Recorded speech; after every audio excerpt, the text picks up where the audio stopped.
السلام علیکم ناظرین، آپ دیکھ رہے ہیں ویو کے اردو. نظر ڈالتے ہیں آج کی 10 اہم خبروں پر. ضلع بارہمولہ کے راوچہ رفیع آباد علاقے میں البدر نامی جنگجو تنظیم سے وابستہ 4 جنگجو گرفتار، اسلحہ گولہ بارود برآمد، پولیس کا دعویٰ.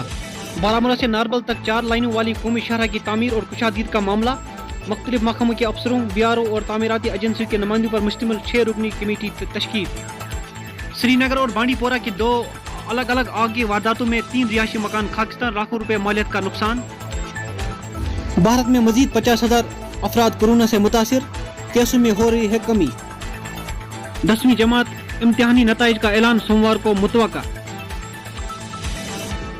کرناٹک حجاب کے معاملے پر دوسرے ممالک کے تبصرے ناقابل قبول. بھارت. مومن آباد بٹمالو میں چوری کا ایک اور واقعہ، کریانے کی دکان میں موجود سامان لوٹ لیا. 18 گھنٹوں کے دوران دوسرا واقعہ.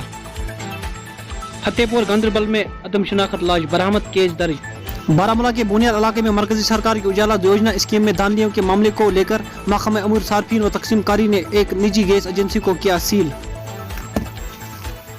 سیاحتی مقام گلمرگ میں برف سے تراشا گیا تاج محل، سیاحوں کے لیے بنا توجہ کا مرکز.